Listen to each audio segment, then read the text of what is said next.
Greetings everyone, it's Theron Ing. Welcome once again to my YouTube channel.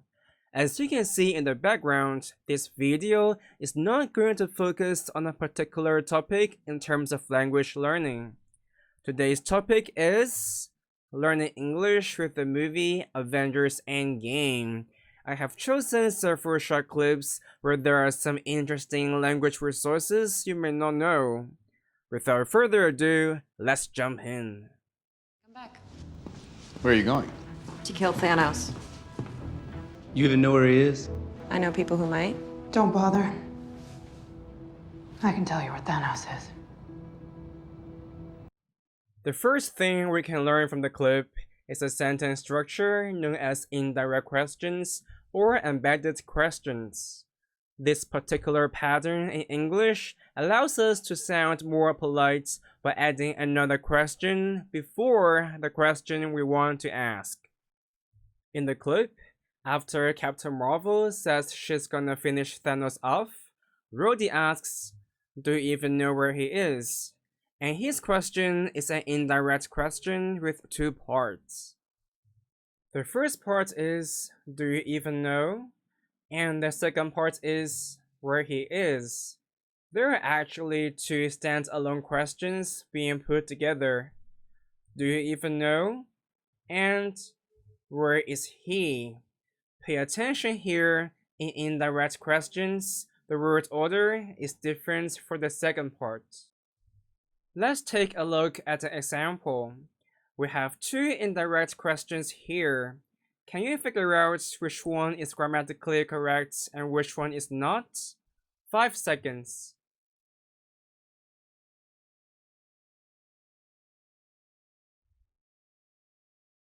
Time's up. Do you know what is my name? Is the wrong one. And do you know what my name is? Is the right one. So why do we go through all the trouble and use indirect questions? Indirect questions are more formal and less confrontational. Therefore, they're more socially appropriate. In the context of the clip, where is Thanos, which is a direct question, would sound like interrogating, while do you know where Thanos is, which is an indirect question, sounds like a question out of curiosity. The second thing I want to share with you is the phrase "don't bother." This phrase often causes misunderstanding among non-native speakers. It is common for people to think that the phrase means "don't bother me" or "go away" or "you're annoying." Here, after Captain Marvel says she may have friends who know Thanos' whereabouts, Nebula uses the phrase "don't bother." Does Nebula suggest that Captain Marvel shouldn't annoy her friends or give them trouble? Well, not really. The word bother has more than one meaning. In the scenario below, the man is yelling angrily at the person on the other end of the line. He shouts, "No more calls, stop bothering me." Here we see the object me after bothering, so the meaning becomes to cause problems for someone. Perhaps it's the same prank call over and over again, and he got really mad.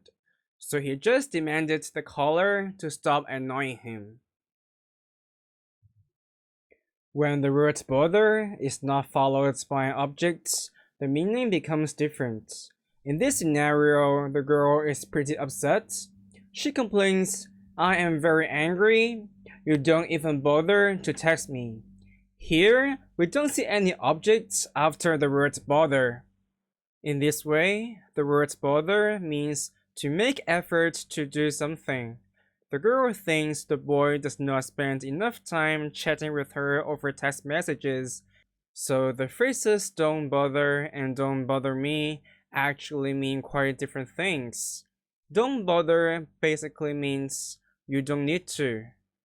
However, it can also suggest that someone has not been very helpful, so the use of the phrase is usually considered rude and offensive. More polite alternatives are "it may not be necessary" and "you may not need to." But the use of the phrase "don't bother" actually fits Nebula's character, which is obviously of the rebellious type.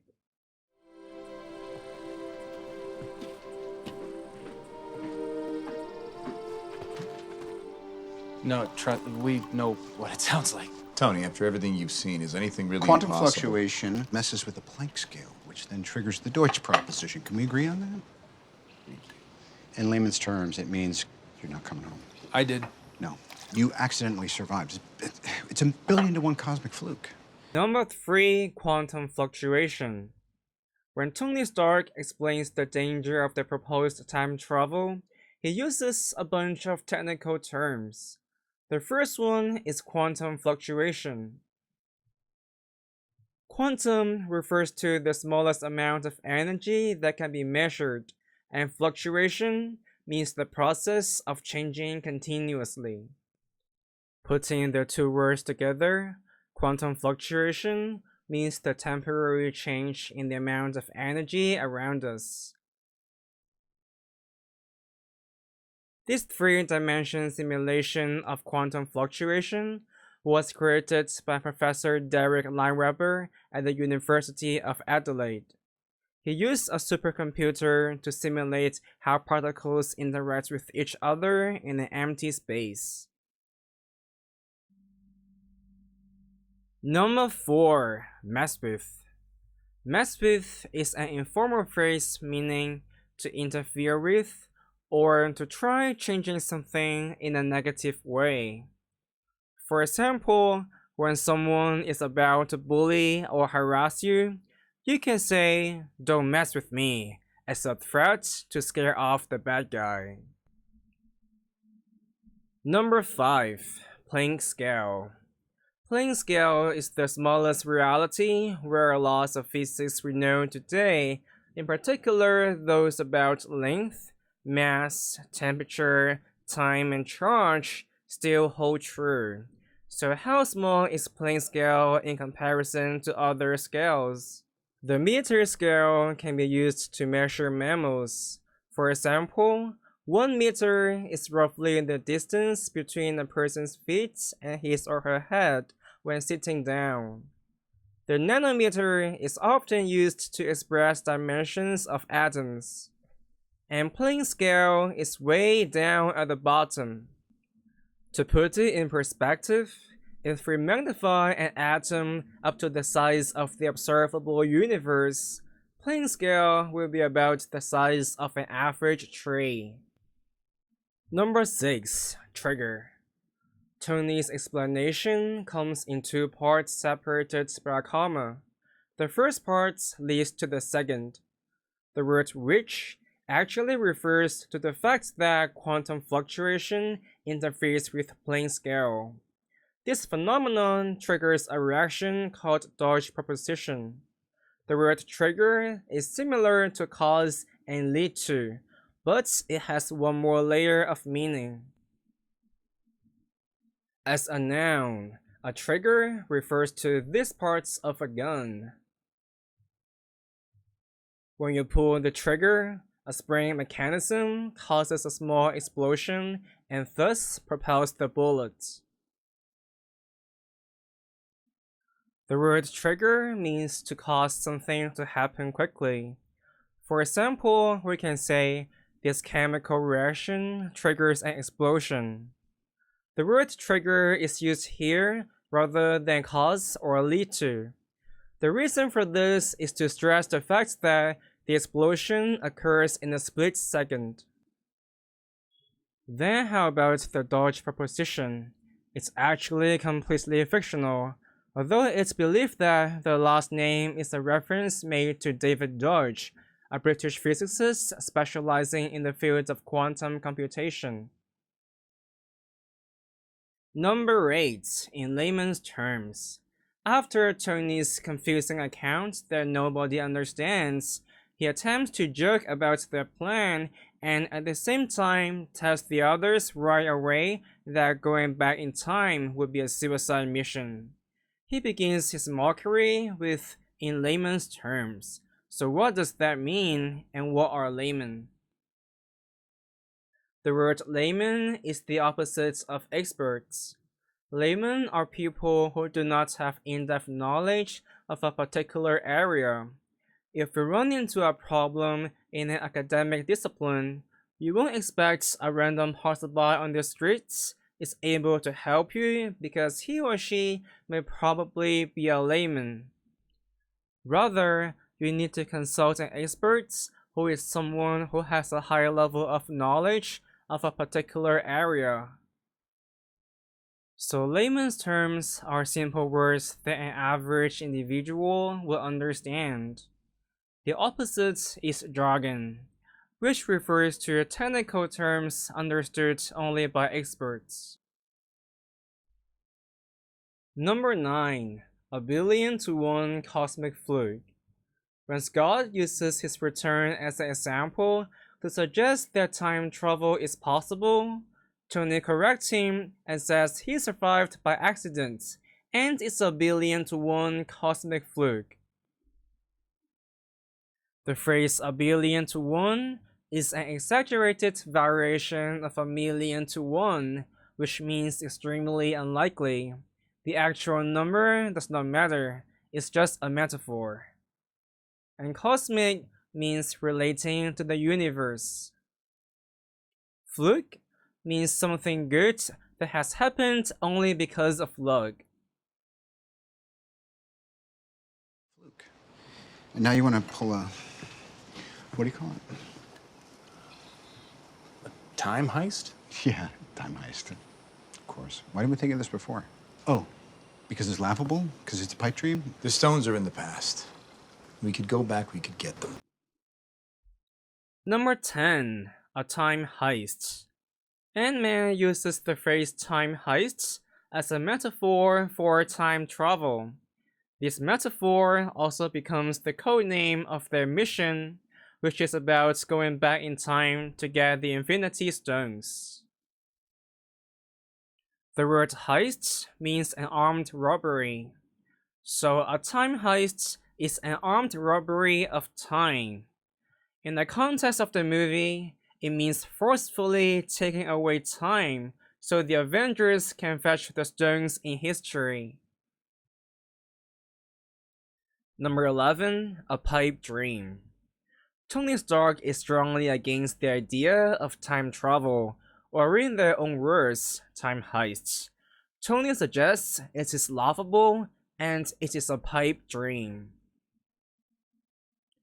The meaning of pipe dream is a hope that is not realistic.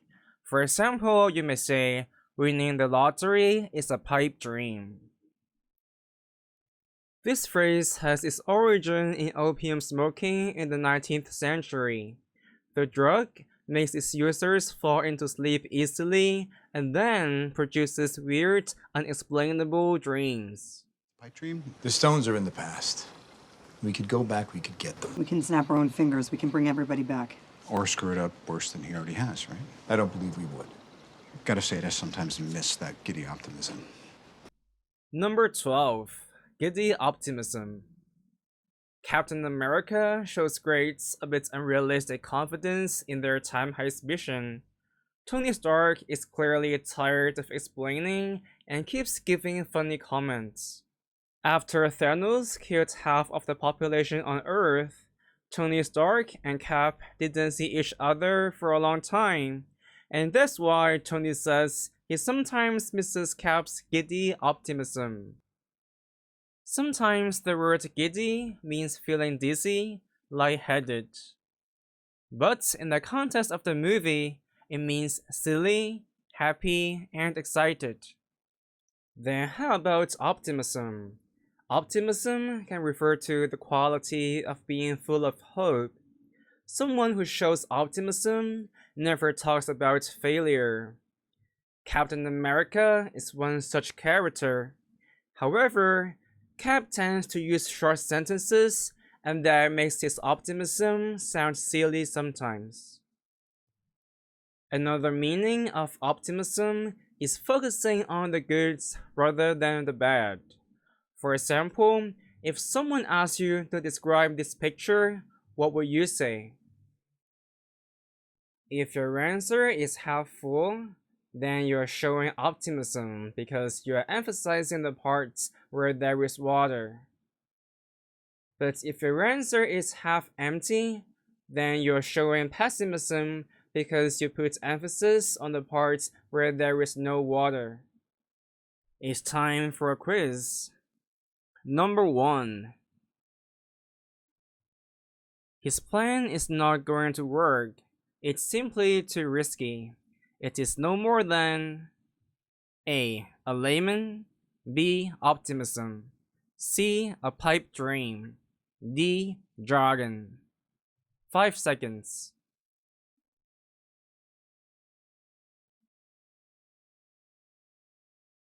The answer is C. A pipe dream.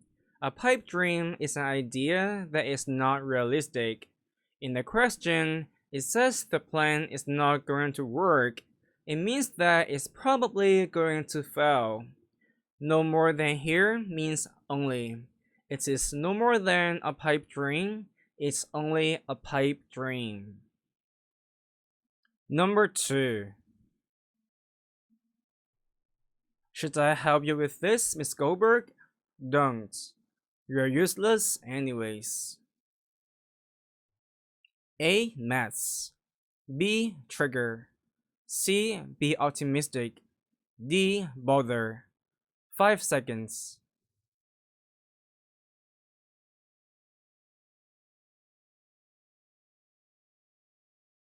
The answer is D. Bother.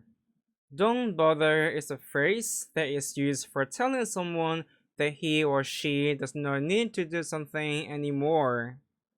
It can also suggest that he or she has not been very helpful. Number 3. His explanation is full of words that I don't know. Well, it means you need to drink more hot water and eat more fruit. A. In layman's terms. B. In a layman's term. C. In my expert's opinion. D. In my professional opinion. 5 seconds.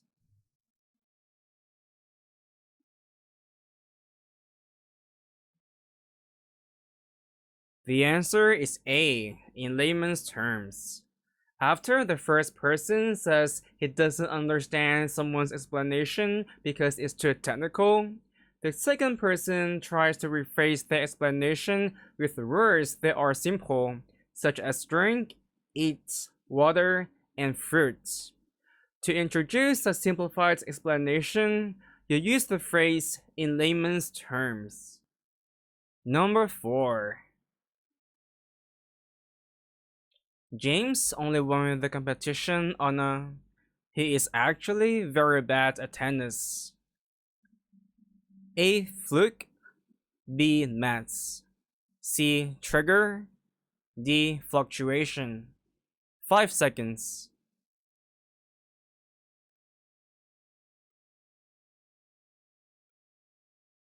The answer is A. Fluke. Fluke is something good that has happened because of luck. From the question, we know that James is not a good tennis player. He probably won the competition out of pure luck. Maybe his opponent made some terrible mistakes.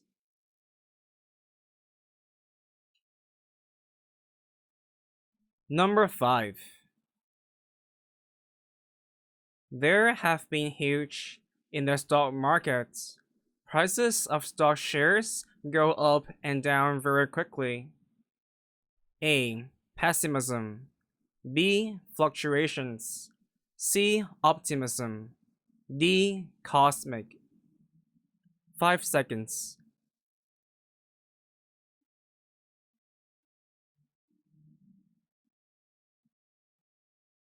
The answer is B, fluctuations.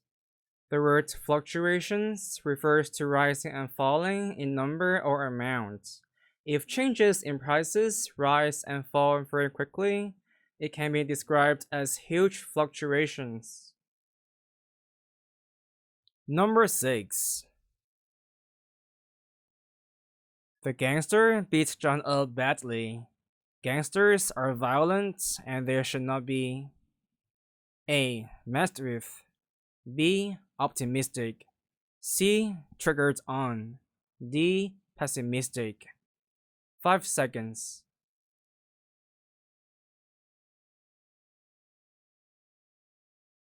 The answer is A. Messed with. Messed with means interfered with. You should not interfere with gangsters or pick on them. Don't get in their way. Be safe. Number 7. Last Friday's fight, by a post on Facebook, Mary wrote something that hurts their feelings. A. Was bothered. B. Was triggered. C. Is bothered. D. Is triggered. 5 seconds.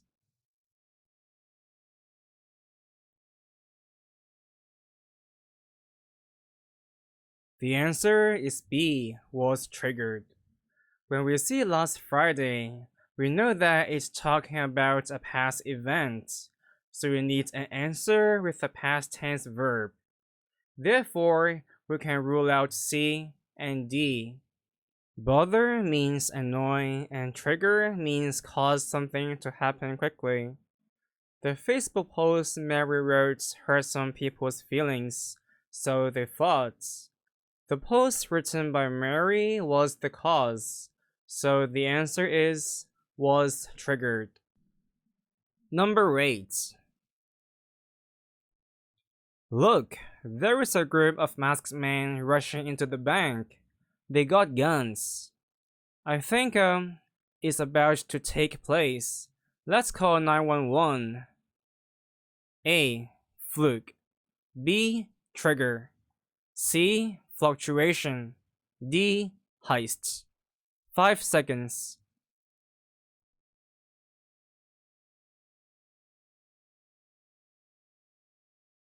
The answer is D. Heist. A heist is an armed robbery. A heist taking place at a bank is called a bank heist. So that's it for today. If you like this video, please kindly share it. If you have any questions or feedback, don't hesitate to leave a comment below. I will also appreciate financial support to my channel through PayPal. Also, hit me up on Facebook, Twitter, and Instagram. Last but not least, don't forget to subscribe and hit the bell icon so you'll be notified of upcoming videos. Thanks for watching and see you next time.